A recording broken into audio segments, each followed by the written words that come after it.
So I'm going to talk more specifically about CosmosDB and the topology. So CosmosDB is laid over Service Fabric clusters, huge Service Fabric clusters in Microsoft data centers. It's a multi-tenanted system, so you're sharing this cluster with other clients within the data center.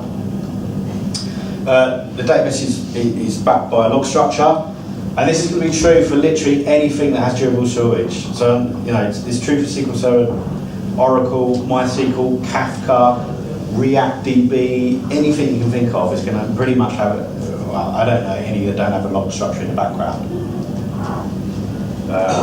And each commit to CosmosDB is committed using a logical sequence number. This is how it maintains order in the data. And we're going to speak a little bit more about that throughout the session. And you can break CosmosDB down into two planes. One's a management plane, one's a data plane. Management plane, how we provision it, how we say how much resource it has, data plane, etc. And then you've got the data plane, which is how we're going to store data, how we're going to retrieve data. And this session is really going to concentrate on the data plane, because I don't think there's nothing that isn't available on the internet that you can't go out there and get a hold of and understand how the management plane works. Key insights. So, execution plans.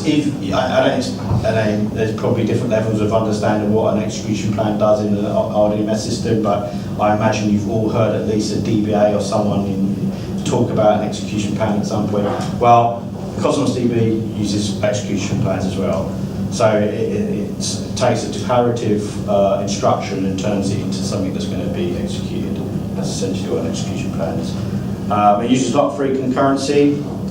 It's very different to Oracle, SQL Server, these older technologies.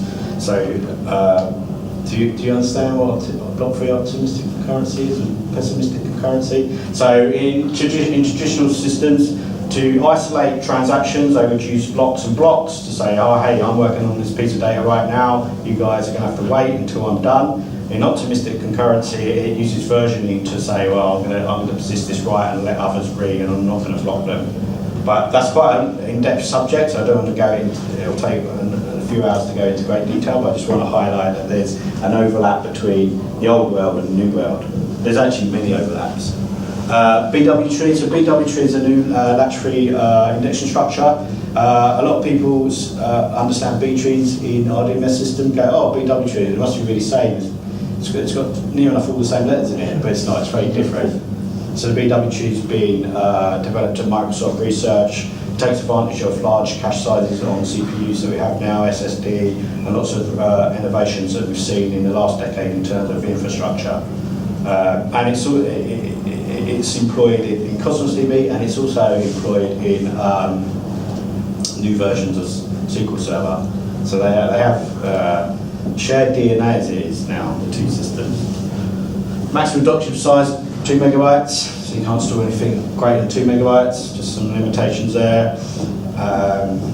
Okay, so this is a really important difference between what we understood in the old world to the new world. So with Oracle, MySQL, all these traditional database systems, you say, I want this data, here's my query, or here's my call to store procedure.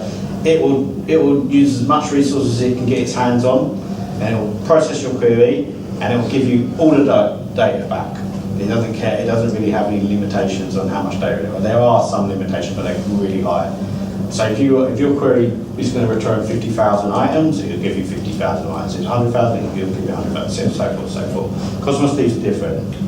It'll page results back. So if you construct a query that says the result is going to be 100,000 items, you're not going to get 100,000 items. You're going to get some as much as it can deliver within a scope, and then it will give you a continuation token. Say if you want more, you come back and get more on another request. So it's fundamentally very different how we work with older, more traditional RDMS systems. Any questions on that? Is that quite clear? So I think it's quite a fundamental point between the two. Yeah, okay.